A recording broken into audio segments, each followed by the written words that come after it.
ದೇವರ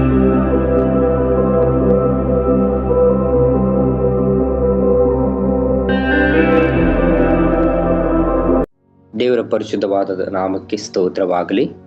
ಈ ದಿನದಲ್ಲಿ ಕೂಡ ನಾವು ಮತ್ತೊಂದು ಧ್ಯಾನಕ್ಕಾಗಿ ನಾವು ಬಂದಿದ್ದೇವೆ.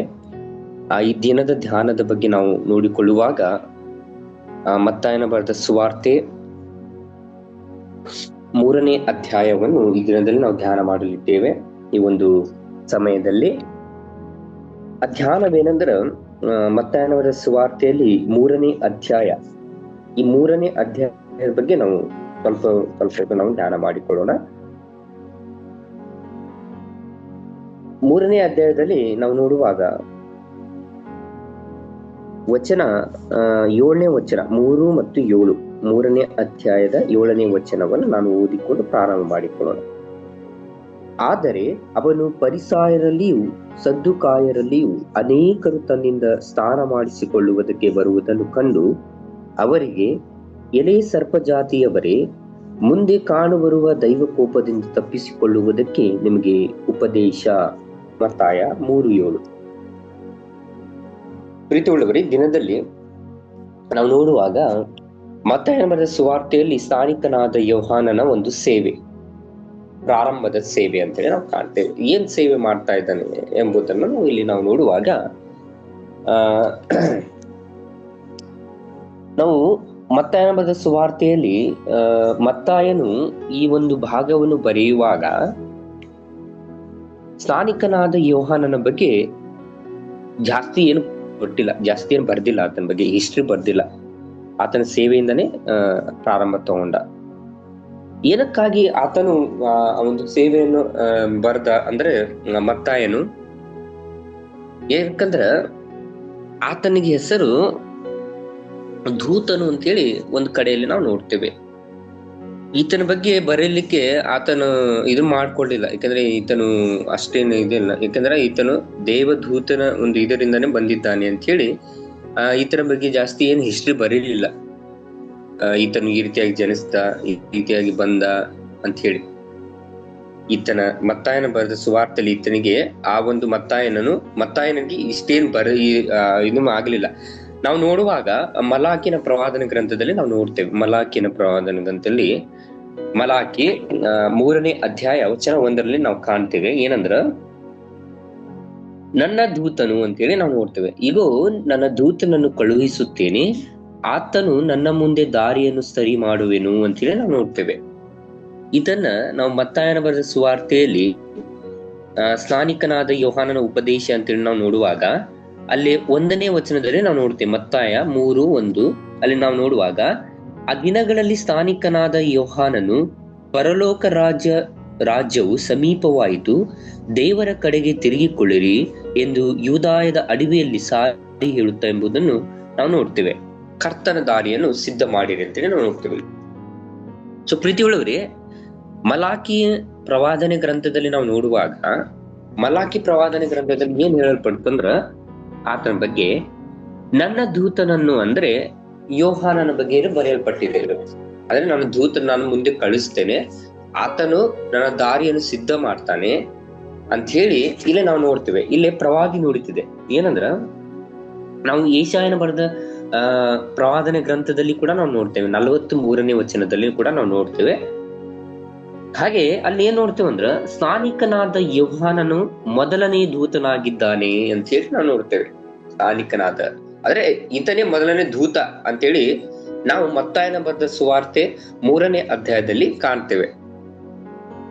ಈ ದೂತನ ಬಗ್ಗೆ ಹಿಸ್ಟ್ರಿ ಬರೀಲಿಲ್ಲ ಯಾರು? ಮತ್ತಾಯನು. ಏನಕ್ಕಂದ್ರೆ ಈ ಮಲಾಕಿ ಆದ್ಮೇಲೆ ಸುಮಾರು 400-500 ವರ್ಷಗಳ ನಂತರ ಈ ಒಂದು ಭಾಗ ಬಂದಿದೆ ಅಂತೇಳಿ ನಾವು ಕಾಣ್ತೇವೆ. ಅಂದ್ರೆ ಅವಾಗಲೇ ಆ ಸಮಯದಲ್ಲಿನೇ ಮಲಾಕಿನ ಪ್ರವಾದನ ಗ್ರಂಥದಲ್ಲಿ ಈತನ ಬಗ್ಗೆ, ಈತನ ದೂತನು ಈತನ ದಾರಿ ಸಿದ್ಧ ಮಾಡ್ತಾನೆ ಅಂತೇಳಿ ಬರೆಯಲ್ಪಟ್ಟಿದೆ ಮೊದ್ಲೇ. ಸೊ ಹೆಚ್ಚೇನು ಬರಲಿಲ್ಲ, ಸಾಧ್ಯ ಆಗ್ಲಿಲ್ಲ ಯಾರಿಗೆ? ಮತ್ತಾಯನಿಗೆ. ಸೊ ಆಗ ನಾವು ನೋಡ್ತೀವಿ, ಅದನ್ನು ಯೋಹಾನನ ಮೊದಲನೇ ದೂತನಾಗಿದ್ದನು. ಆ ದೂತನನ್ನು ಏನಂದ್ರೆ ದಾರಿ ಸರಿಪಡಿಸುವುದಕ್ಕಾಗಿ ಆತನನ್ನು ಕಳಿಸ್ತಾರೆ ದೇವದೂತನು. ಅದಾದ ನಂತರ ಯೇಸು ಕ್ರಿಸ್ತನು ತನ್ನ ಸೇವೆಯನ್ನು ಪ್ರಾರಂಭಿಸುವ ಅವನು ಕಾಣಿಸಿಕೊಂಡನು ಅಂತೇಳಿ ನಾವು ಕಾಣ್ತೇವೆ. ಯಾರು? ಸ್ನಾನಿಕನಾದ ಯೋಹಾನನು ಕಾಣಿಸಿಕೊಂಡನು. ಯೇಸು ಕ್ರಿಸ್ತನು ತನ್ನ ಸೇವೆಯನ್ನು ಪ್ರಾರಂಭ ಮಾಡುವುದಕ್ಕಿಂತ ಮುಂಚೆ ಅದನ್ನು ಕಾಣಿಸ್ಕೊಳ್ತಾನೆ. ಅದಾದ ನಂತರ ಈ ವಚನ, ಈ ಒಂದು ಅಧ್ಯಾಯ, ಈ ಒಂದು ಭಾಗ, ಮತ್ತಾಯನ ಬರೆದ ಸುವಾರ್ತೆ 3ನೇ ಅಧ್ಯಾಯದ ಭಾಗ ಏನಕ್ಕಾಗಿ ಬರೆಯಲ್ಪಟ್ಟಿತಂದ್ರ, ಇಸ್ರಾಯೇಲ್ ಜನರು ಆತನನ್ನು ಅಂಗೀಕರಿಸಿಕೊಳ್ಳಲಿಲ್ಲ. ಆ ಒಂದು ಕಾಲದಲ್ಲಿ ಯೇಸು ಕ್ರಿಸ್ತನು ಎರಡನೇ ಸಲ ಬರುವ ಮೊದಲನೇ ಸಲ ಬರುವ ಆ ಒಂದು ಭಾಗದ ಕುರಿತಾಗಿ ಇಲ್ಲೇ ನಾವು ನೋಡ್ತೇವೆ. ಈ ಭಾಗಗಳು, ಈ ವಚನಗಳು ಎದಕ್ಕಾಗಿ ಸೂಚನೆ ಕೊಡ್ತಾವಂದ್ರ, ಒಂದು ರೀತಿಯಲ್ಲಿ ಎರಡನೇ ಮತ್ತು ಮೊದಲನೇ ಬರೋಣ ಒಂದು ಭಾಗವನ್ನು ಈ ಒಂದು ಅಧ್ಯಾಯ ನಮಗೆ ಸೂಚಿಸುತ್ತದೆ. ಅಂದ್ರೆ ಯೋಹಾನನು ಯೇಸು ಸ್ವಾಮಿ ಬರ್ತಾನೆ, ಯೇಸು ಸ್ವಾಮಿ ದೇವರ ರಾಜ್ಯ ಹತ್ತಿರವಾಯಿತು, ನೀವೆಲ್ಲರೂ ಕೂಡ ತಿರುಗಿಕೊಳ್ಳ್ರಿ, ಏಕೆಂದ್ರೆ ನೀವು ತಿರುಗಿದೇ ಹೋದ್ರೆ ನೀವೇನಾಗ್ತೀರ ಅಂದ್ರೆ ಪಾಪದಲ್ಲಿಯೇ ಮುಳುಗಿ ಪಾಪದಲ್ಲಿಯೇ ಸಾಯ್ತೀರ. ಆ ಕಾರಣದಿಂದ ನೀವೆಲ್ಲರೂ ಕೂಡ ಕರ್ತನು ಬರುವಂತ ಕಾಲದಲ್ಲಿ ನೀವೆಲ್ಲರೂ ಪಶ್ಚಾತ್ತಾಪ ಪಟ್ಟು ಕರ್ತನ ಹತ್ತಿರಕ್ಕೆ ಬನ್ರಿ, ಯಾಕೆ ನೀವು ಹಿಂಜರ್ತಿದ್ದೀರಾ ಅಂತೇಳಿ ಯೋಹಾನನ, ಸ್ನಾನಿಕನಾದ ಯೋಹಾನನ ಒಂದು ಸುವಾರ್ತೆ ಆಗಿತ್ತು. ಇಲ್ಲಿ ಇಷ್ಟು ಬರೆಯಲ್ಪಟ್ಟಿಲ್ಲ 3ನೇ ಅಧ್ಯಾಯದಲ್ಲಿ. ನಾವು ಗ್ರಂಥಗಳಲ್ಲಿ ನಾವು ನೋಡುವಾಗ ಬಹಳ ಅದ್ಭುತವಾದ ರೀತಿಯಲ್ಲಿ ಈತನ ಒಂದು ವಾಕ್ಯಗಳನ್ನ ನೋಡ್ತೇವೆ. ಸೊ ಪ್ರೀತಿಗಳಲ್ಲಿ ಇಲ್ಲಿ ನಾವು ನೋಡುವಾಗ 1ನೇ ವಚನದಲ್ಲಿ ನಾವು ನೋಡ್ತೇವೆ. 1ನೇ ವಚನ ಏನ್ ಹೇಳುತ್ತಂದ್ರ, ಆ ದಿನಗಳಲ್ಲಿ ಸ್ನಾನಿಕನಾದ ಯೋಹಾನನು ಪರಲೋಕ ರಾಜ್ಯವು ಸಮೀಪವಾಯಿತು, ದೇವರ ಕಡೆಗೆ ತಿರುಗಿಕೊಳ್ಳಿರಿ ಎಂದು ಯೂದಾಯದ ಅಡವಿಯಲ್ಲಿ ಸಾರಿ ಹೇಳುತ್ತಾ ಬಂದನು. ಕರ್ತನ ದಾರಿಯನ್ನು ಸಿದ್ಧ ಮಾಡಿರಿ, ಆತನ ಆದಿಗಳನ್ನು ನೆಟ್ಟಗೆ ಮಾಡಿರಿ ಎಂದು ಅಡವಿಯಲ್ಲಿ ಕೂಗುವನ ಶಬ್ದವದೆ ಎಂಬುದಾಗಿ ಪ್ರವಾದಿಯಾದ ಯೆಶಾಯನಿಂದ ಸೂಚಿತನಾದವನು ಇವನೇ ಅಂತ ಹೇಳಿ ನಾವು ನೋಡ್ತೇವೆ. ಯಾರು? ಸ್ನಾನಿಕನಾದ ಯೋಹಾನನೇ ಪ್ರವಾದಿಯಾದ ಯೆಶಾಯನ ಮೂಲಕವಾಗಿ, ಅಂದ್ರೆ ಆ ಕಾಲದಲ್ಲಿಯೇ ಯೆಶಾಯನು ಈತನೇ ದೂತನು, ಈತನೇ ದೇವರ ಹಾದಿಯನ್ನು ನೆಟ್ಟಗೆ ಮಾಡುವಂತವನು, ಈತನೇ ದೇವರ ರಾಜ್ಯಕ್ಕೆ ಕರೆದುಕೊಂಡು ಹೋಗುವಂತ ಒಬ್ಬ ವ್ಯಕ್ತಿ, ಈತನ ಬಗ್ಗೆ ನಾನು ಈ ಒಂದು ಪ್ರವಾದಿಯನ್ನು ನೋಡ್ತಿದ್ದೇನೆ ಅಂತೇಳಿ ಯೆಶಾಯನ ಪ್ರವಾದನ ಗ್ರಂಥದಲ್ಲಿ ನಾವು ಆಲ್ರೆಡಿ ನೋಡಲ್ಪಟ್ಟಿದ್ದೇವೆ. ಸೊ ಪ್ರೀತಿಗಳೇ, ಈ ದಿನದಲ್ಲಿ ಕೂಡ ಸ್ನಾನಿಕನಾಥನ ತನ್ನ ಮೊದಲನೇ ಸೇವೆ, ಅಂದ್ರೆ ಮೊದಲನೇ ಒಂದು ಆರಂಭಿಕ ಸೇವೆ ಕೂಡ ನಾವು ಕಾಣ್ತೇವೆ. ಈ ಸೇವೆಯನ್ನೇ ಕಾಣ್ತೇವೆ ನಾವು. ಅಲ್ಲಿ ನಾವು ನೋಡ್ತೇವೆ 2-3 ವಚನದಲ್ಲಿ ಈ ವಚನಗಳು ಏನೆಲ್ಲ ಹೇಳಲ್ಪಡುತ್ತಂದ್ರ, ಈ ವಚನಗಳು ಒಂದು ರೀತಿಯಲ್ಲಿ ಪರಲೋಕ ರಾಜ್ಯ ಸಮೀಪ, ಅಂದ್ರೆ ಪರಲೋಕದ ಅರಸನು ಅಂದ್ರೆ ಯೇಸು ಕ್ರಿಸ್ತನು ಕಾಣಿಸಿಕೊಳ್ಳುವ ಮತ್ತು ಸೇವೆಯನ್ನು ಪ್ರಾರಂಭಿಸುವ ಸಮಯ ಹತ್ತಿರವಾಗಿತ್ತು ಅಂತ ಹೇಳಿ ನಾವು ನೋಡ್ತೇವೆ. ಯೇಸು ಕ್ರಿಸ್ತನ ಒಂದು ರಾಜ್ಯ, ಯೇಸು ಕ್ರಿಸ್ತನ ಒಂದು ಸೇವೆ, ಇವುಗಳು ಎರಡೂ ಕೂಡ ಹತ್ತಿರವಾಗಿವೆ. ಆ ಕಾರಣದಿಂದ ನೀವೆಲ್ಲರೂ ಕೂಡ ದೇವರ ಹತ್ತಿರಕ್ಕೆ ತಿರುಗಿಕೊಳ್ಳ್ರಿ, ಏಕೆಂದ್ರೆ ಬರುವಂತ ಕಾಲವು ಬಹಳ ಕಠಿಣ ಕಾಲಗಳು ಇದ್ದಾವೆ. ಸೊ ಆ ಕಾಲಗಳು ಬರುವುದಕ್ಕಿಂತ ಮುಂಚೆ ನೀವು ದೇವರ ವಾಕ್ಯಗಳನ್ನು ಕೇಳ್ಕೊಳ್ರಿ, ದೇವರನ್ನು ನಂಬಿಕೊಳ್ಳ್ರಿ, ಪಶ್ಚಾತ್ತಾಪ ಪಡ್ರಿ, ಪ್ರಾರ್ಥನೆ ಮಾಡ್ರಿ, ಸೇವೆಯಲ್ಲಿ ನೀವು ಅಳವಡಿಸಿಕೊಳ್ಳ್ರಿ ತಮ್ಮನ್ನು ತಾವು. ಏಕೆಂದ್ರೆ ಇಸ್ರಾಯೇಲರಲ್ಲಿ ಬಹಳ ಮಂಡುತನದಿಂದ ಇದ್ದಂತ ಇಸ್ರಾಯೇಲರು ಮಾತೇ ಕೇಳ್ತಿದ್ದಿಲ್ಲ ಆ ದಿನಗಳಲ್ಲಿ. ಆ ಕಾರಣದಿಂದ ಸ್ನಾನಿಕನಾದ ಯೋಹಾನನು ಬಹಳ ದೇವದೂತರಿಂದ ಆತನು ಏನಾದಂದ್ರ ತುಂಬಲ್ಪಟ್ಟಂತ ವ್ಯಕ್ತಿಯಾಗಿರ್ತಾನೆ. ಸ್ನಾನಿಕನಾದ ಯೋಹಾನ ದೇವದೂತನು ತುಂಬಲ್ಪಟ್ಟಂತ, ಅಂದ್ರೆ ಆತ್ಮಿಕವಾಗಿ ನಡೆಯಲ್ಪಟ್ಟಂತ ವ್ಯಕ್ತಿ. ಸೊ ಈತನ ಸುವಾರ್ತೆ ಸಾರ್ತಾ ಇದ್ದಾನೆ, ದೇವರ ರಾಜ್ಯ ಹತ್ತಿರವಾಗಿದೆ, ಬನ್ರಿ ನೀವೆಲ್ಲರೂ ಕೂಡ ಅಂತ ಹೇಳಿ, ಆತ್ಮಿಕವಾಗಿ ಬೆಳೀರಿ ಅಂತೇಳಿ. ಆಗ ನಾವು ನೋಡ್ತೇವೆ ಯೇಸು ಸ್ವಾಮಿ ಕೂಡ ಇದೇ ಕಾರಣಕ್ಕಾಗಿ ಈ ಲೋಕಕ್ಕೆ ತನ್ನಂತಾನು ಅಳವಡಿಸಿಕೊಂಡು ತನ್ನಂತಾನು ಈ ಲೋಕಕ್ಕಾಗಿ, ಅಂದ್ರೆ ನಮಗೋಸ್ಕರ, ನಮ್ಮ ಪಾಪಗಳಿಗೋಸ್ಕರ ಸಿಲುಬೆಯನ್ನು ಹೊತ್ತುಕೊಂಡು ಆತನು ನಮಗೋಸ್ಕರ ಪ್ರಾಣ ಕೊಟ್ಟು ನಮ್ಗೆ ರಕ್ಷಣೆ ಆಗ್ಲಿ ಅಂತ ಪ್ರಾಣ ಕೊಟ್ಟನು. ಆ ಒಂದು ಸೇವೆ ಕುರಿತಾಗಿ ಈತನು ಸೇವೆ ಮಾಡ್ತಾ ಇದ್ದಾನೆ ಸ್ನಾನಿಕನಾದ ಯೋಹಾನನು ಅಂತೇಳಿ ನಾವು ನೋಡ್ತೇವೆ. ಸೊ ಪ್ರೀತಿಗಳಿಗೆ ನಾವು ನೋಡುವಾಗ ಹಳೆ ಒಡಂಬಡಿಕೆಯಲ್ಲಿ ನಾವು ನೋಡುವಾಗ ಈತನು ಹಳೆ ಒಡಂಬಡಿಕೆಯಲ್ಲೇ ವ್ಯಕ್ತಿಯಾಗಿದ್ದ ದೇವರ ರಾಜ್ಯಕ್ಕಿಂತ ಹೆಚ್ಚು ಮಹತ್ತಾಗಿರುವ ಮತ್ತು ಹೊಸದಾಗಿರುವ ದೇವರ ರಾಜ್ಯದ ಪ್ರಕಟಣೆಯನ್ನು ಯೋಹಾನನು ಸೂಚಿಸಿದನು ಅಂತೇಳಿ ನಾವು ಕಾಣ್ತೇವೆ. ನಾವು ನೋಡುವಾಗ ತಿರುಗಿಕೊಳ್ಳಿರಿ ಮತ್ತು ಪಶ್ಚಾತ್ತಾಪ ಪಡುವುದು, ಈ ಎರಡು ಪದ ಬಹಳ ಪ್ರಾಮುಖ್ಯ. ಏನಕ್ಕಾಗಿ ನಾವು ಸ್ವಾರ್ಥ ಸಾರುವಾಗ ತಿರುಗಿಕೊಳ್ಳ್ರಿ ಪಶ್ಚಾತ್ತಾಪ ಪಡ್ರಿ ಏನಕ್ಕಾಗಿ ಹೇಳ್ತೀವಿ ಅಂದ್ರೆ ಇದೇ ಒಂದು ಕಾರಣ. ಏನಂದ್ರೆ ದೇವರ ರಾಜ್ಯ ಹತ್ತಿರ ಆಗಿದೆ, ನೀವೆಲ್ಲರೂ ಕೂಡ ಪಶ್ಚಾತ್ತಾಪ ಪಡದೆ ಹೋದ್ರೆ ನೀವು ಏನಾಗ್ತೀರ ಅಂದ್ರೆ ನರಕದ ಬಾಗಿಲು ನಿಮ್ಗೆ ಖಚಿತವಾಗಿಯೂ ಇರುತ್ತೆ. ಇದೇ ಸಮಯ, ಇದೇ ಒಂದು ಒಳ್ಳೆ ಸಮಯ, ಪಶ್ಚಾತ್ತಾಪ ಪಡ್ರಿ ಅಂತೇಳಿ ಈ ಒಂದು ಸುವಾರ್ತೆಗಳನ್ನ ನಾವು ಸಾರುತ್ತಾ ಅನೇಕರಿಗೆ ನಾವು ರಕ್ಷಣೆ ಮಾರ್ಗದಲ್ಲಿ ಕರೆತರುವಂತ ಒಂದು ಭಾಗವಾಗಿರುತ್ತದೆ. ಸೊ ಈ ಲೋಕದಲ್ಲಿ ಸುವಾರ್ತೆ ಸಾರುವಾಗ ಸ್ಥಾನಿಕನಾದ ಯೋಹಾನನ ಜೀವಿತಾವಧಿಯಲ್ಲಿ ನಾವು ನೋಡುವಾಗ ಆತನು ಕೂಡ ಪ್ರಾರಂಭದಲ್ಲಿ ಇದೇ ರೀತಿಯಾದಂತ ಸೇವೆಯನ್ನು ಅವನು ಮಾಡ್ತಾನೆ. ಅದಾದ ನಂತರ ಆತನ ಶಿಕ್ಷಾಸ್ಥಾನ ಕೊಡ್ತಾನೆ ಎಲ್ಲರಿಗೂ ಕೂಡ. ಇದೇ ಒಂದು ಘಟನೆ ಇಲ್ಲಿ ನಡೀತಾ ಇದೆ. ತಿರುಗಿಕೊಳ್ಳಿರಿ ಮತ್ತು ಪಶ್ಚಾತ್ತಾಪ ಪಡುವುದು ಸತ್ಯವಾದ ಅತ್ಯಂತ ಪ್ರಾಮುಖ್ಯವಾದ ಪದಗಳಾಗಿರ್ತದೆ. ಈ ನಾಮಪದದಲ್ಲಿ ನಾವು ನೋಡುವಾಗ ಸುಮಾರು ಈ ಒಂದು ವಾಕ್ಯಗಳಲ್ಲಿ, ಈ ಒಂದು ಭಾಗಗಳಲ್ಲಿ, ಈ ಒಂದು ಬೈಬಲ್ ನಲ್ಲಿ ನಾವು ನೋಡುವಾಗ ತಿರುಗಿಕೊಳ್ಳ್ರಿ ಪಶ್ಚಾತ್ತಾಪ ಪಡ್ರಿ ಸುಮಾರು ಒಂದು 70 ಸಾರಿ ಅದಕ್ಕಿಂತ ಹೆಚ್ಚು ನಾವು ಕಾಣಲ್ಪಡ್ತೇವೆ. ಪಶ್ಚಾತ್ತಾಪ ಪಡ್ರಿ, ತಿರುಗಿಕೊಳ್ಳ್ರಿ ಎಂಬ ಒಂದು ಪದಗಳನ್ನ ನಾವು ಏನ್ ಮಾಡ್ತೇವೆ ಅಂದ್ರೆ ಸುಮಾರು ಒಂದು 70 ಸಾರಿ ಕೂಡ ನಾವು ಕಾಣಲ್ಪಡ್ತೇವೆ ಅಂತ ನಾವು ನೋಡ್ತೇವೆ.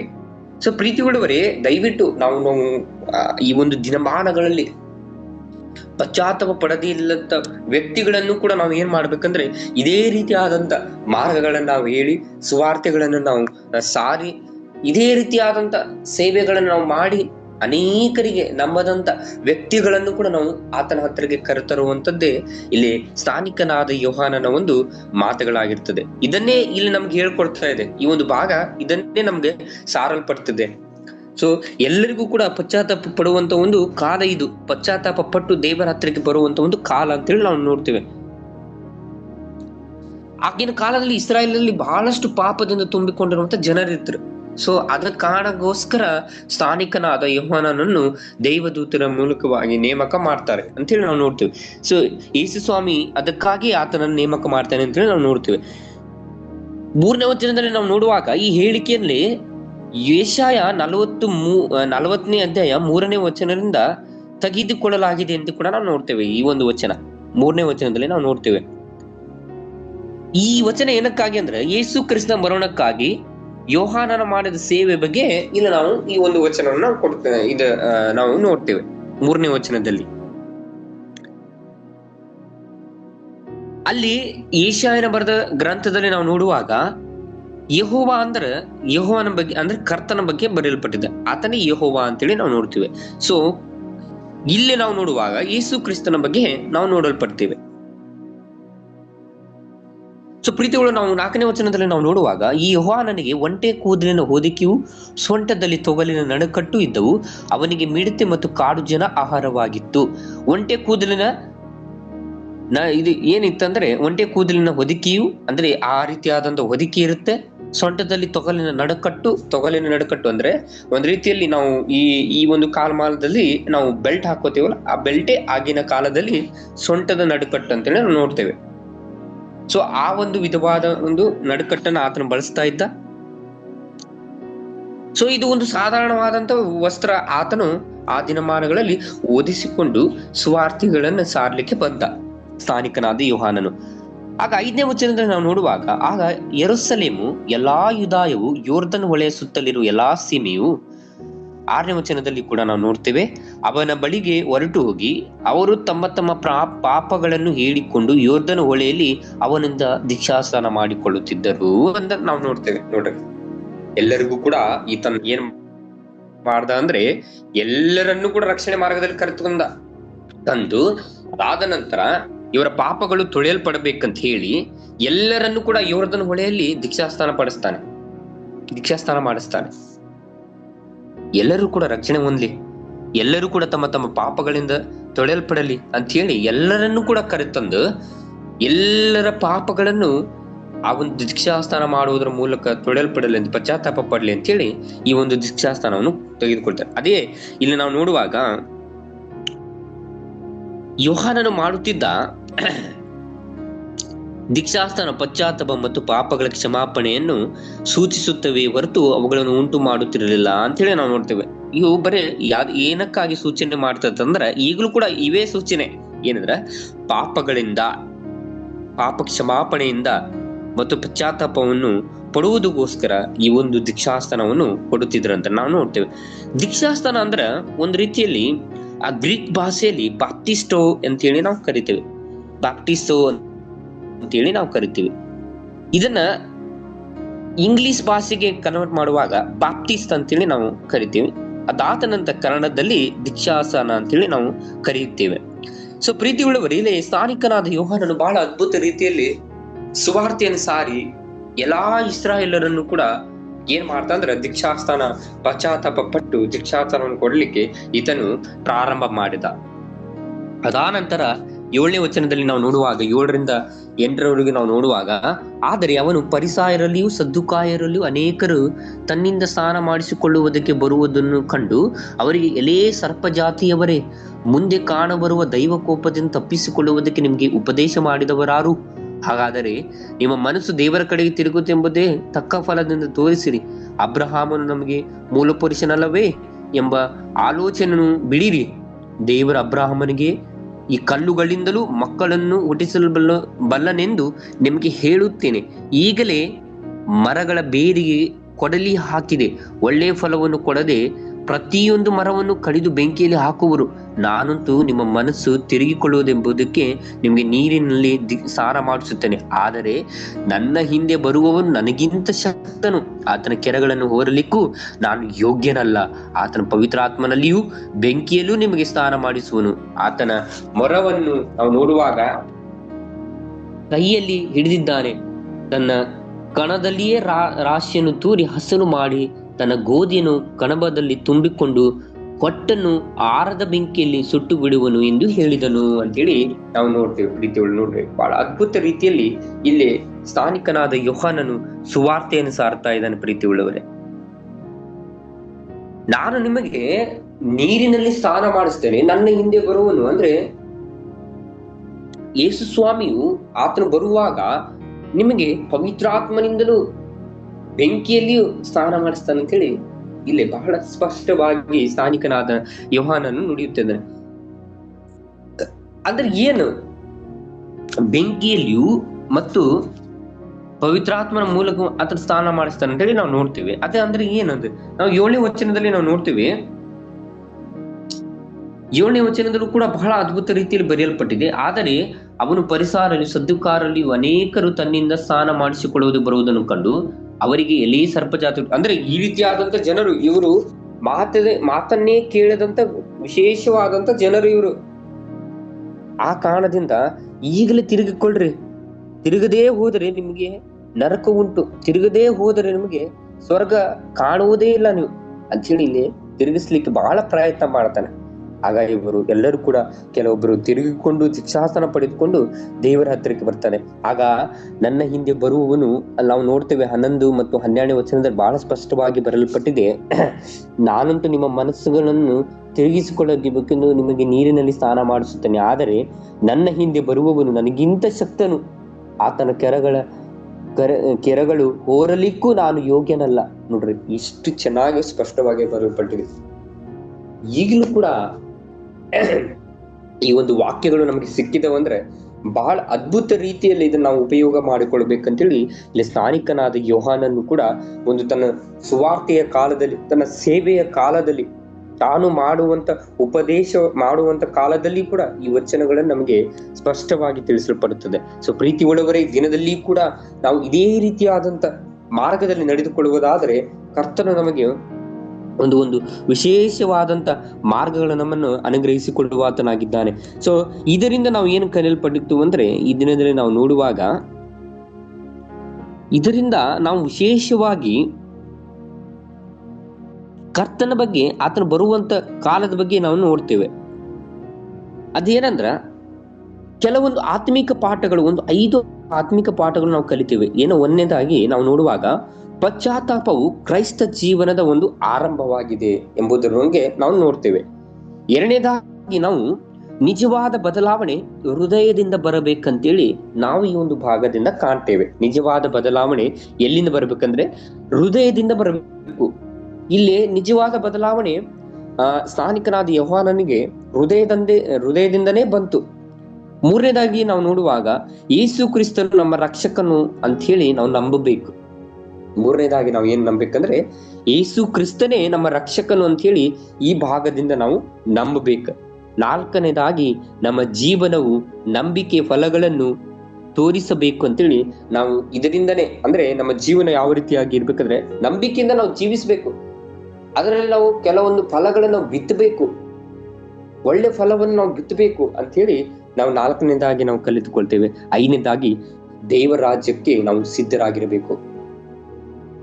ಎಲ್ಲಾ ಸಮಯಗಳಲ್ಲಿ, ಎಲ್ಲಾ ಕಷ್ಟದಲ್ಲಿಯೂ ನಾವು ಮಾಡುವಂತ ಪಾಪಗಳನ್ನು ಬಿಟ್ಟು ಪಶ್ಚಾತ್ತಾಪ ಪಟ್ಟು ಕರ್ತನ ರಾಜ್ಯಕ್ಕೆ, ದೇವರ ರಾಜ್ಯಕ್ಕೆ ನಾವು ತಿರುಗಿಕೊಳ್ಳಬೇಕು ಅಂತ ಹೇಳಿ ಇಲ್ಲಿ ವಚನವು ನಮಗೆ ಸ್ಪಷ್ಟವಾಗಿ ಬರೆಯಲ್ಪಟ್ಟಿದೆ. ಸೊ ಪ್ರೀತಿಯುಳ್ಳವರೇ, ಈ ದಿನದಲ್ಲಿ ಕೂಡ ನಾವು ಕರ್ತನ ಹತ್ತಿರಕ್ಕೆ ಇದೇ ರೀತಿಯಾದಂತ ವಾಕ್ಯಗಳನ್ನು ನಾವು ಕಲಿತುಕೊಂಡು, ಇದೇ ರೀತಿಯಾದಂತ ಸ್ನಾನಿಕನಾದ ಆ ದಿನದಲ್ಲಿ ಮಾಡಿದಂತ ಆ ಒಂದು ಉಪದೇಶ, ಇದೇ ಉಪದೇಶ ಈ ದಿನಮಾನಗಳಲ್ಲಿ ಕೂಡ ನಾವು ಸಾರ್ಬೇಕಂತ ಹೇಳಿ ಇಲ್ಲಿ ನಮಗೆ ಸ್ಪಷ್ಟವಾಗಿ ತಿಳಿಸಲ್ಪಡ್ತದೆ. ಸೊ ಪ್ರೀತಿಗಳು, ನಾವು ನೋಡುವಾಗ ಈ ದಿನದಲ್ಲಿ ನಾವು ಸುವಾರ್ತಿಕರ ಜೀವನ ಚರಿತ್ರೆ ನಾವು ಈ ದಿನದಲ್ಲಿ ಕಾಣಲ್ಪಡುತ್ತೇವೆ. ಮಿಲ್ಲಾರ್ಡ್ ಜೆ ಎರಿಕ್ಸನ್ ಅಂತ ಹೇಳಿ ನಾವು ನೋಡ್ತೇವೆ. ಈತನು ಜೂನ್ 24 ಜೂನ್ 1932 ಮಿಲ್ಲಾರ್ಡ್ ಜೆ ಎರಿಕ್ಸನ್ ಒಬ್ಬ ಅಮೆರಿಕನ್ ಬ್ಯಾಪ್ಟಿಸ್ಟ್ ದೇವತಾ ಶಾಸ್ತ್ರಜ್ಞರಾಗಿದ್ದರು ಅಂತೇಳಿ ನಾವು ನೋಡ್ತೇವೆ. ಇವರು ಎಲ್ಲಿ ಜನಿಸ್ತಾರಂದ್ರೆ ಮಿನ್ನೇಸೋಟದ ಲೇ ಸ್ಕ್ವೇರ್ ನಲ್ಲಿ ಜನಿಸ್ತಾರೆ. ಅದಾದ ನಂತರ ಇವರು ಬೇಥೆಲ್ ಸೆಮಿನರಿ ಮತ್ತು south western Baptist theological seminary ಮತ್ತು ಬೇಲೆರ್ ವಿಶ್ವವಿದ್ಯಾಲಯದಲ್ಲಿ ಬೋಧನೆ ಮಾಡ್ತಾರೆ. ಅಲ್ಲಿ ಬಹಳಷ್ಟು ಬೋಧನೆಗಳನ್ನು ಈತನು ಮಾಡ್ತಾನೆ.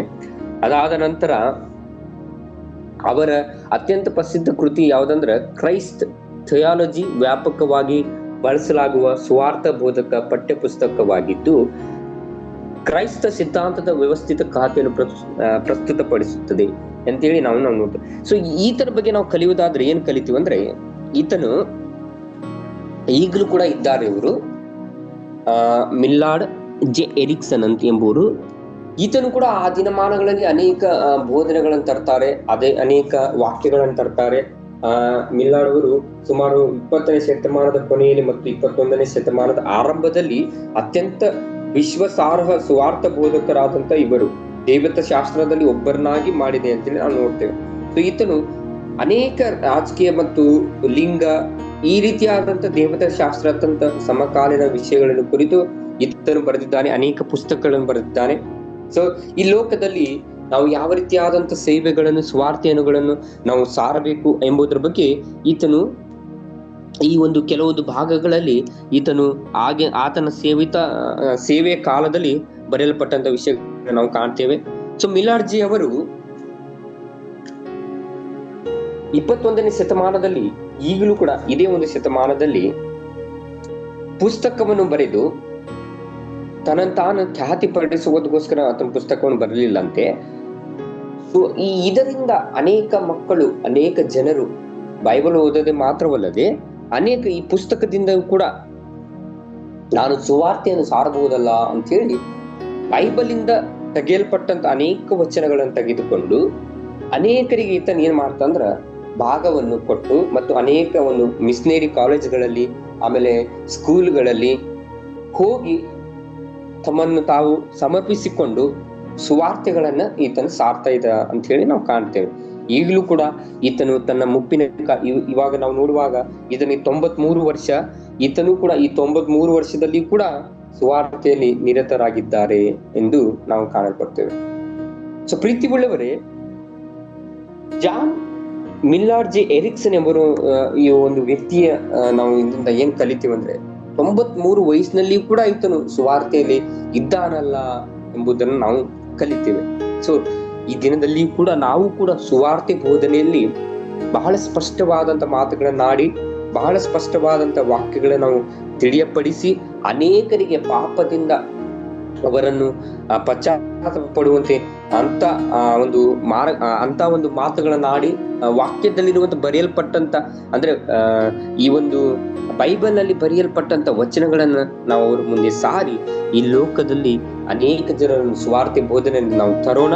ಸೊ ಪ್ರೀತಿಯುಳ್ಳವರೇ, ಈ ಒಂದು ವಾಕ್ಯದಿಂದ ನಾವು ಬಹಳ ವಿಶೇಷವಾದವುಗಳಾಗಿ ಅನೇಕ ವಚನಗಳು ನಮ್ಮ ತಲೆಯಲ್ಲಿ ನಮ್ಮ ಹೃದಯದಲ್ಲಿ ಇಟ್ಟುಕೊಂಡು ನಾವು ಇನ್ನು ಮುಂದೆಯೂ ಕೂಡ ನಾವು ಬಾಳೋಣ ಅಂತ ಹೇಳಿ ಈ ಒಂದು ವಾಕ್ಯ ನಾವು ಇಲ್ಲಿಗೆ ನಾನು ಮುಗಿಸಿಕೊಳ್ಳುತ್ತೇನೆ. ಯೇಸುವಿನ ನಾಮದಲ್ಲಿ ನಾನು ಬೇಡಿಕೊಳ್ತೇನೆ. ಆಮೇಲೆ ನಾವು ಈ ಸಮಯದಲ್ಲಿ ಪ್ರಾರ್ಥನೆಯನ್ನು ಮಾಡಿಕೊಂಡು ಈ ಒಂದು ಭಾಗವನ್ನು ನಾವು ಮುಗಿಸಿಕೊಳ್ಳೋಣ. ಅವನು ಬಹಳವಾಗಿ ಪ್ರೀತಿ ಮಾಡುವ ನಮ್ಮ ಸ್ವರ್ಗೀಯ ತಂದೆ ನಾಮಕ್ಕೆ ಸ್ತೋತ್ರವಾಗಲಿ.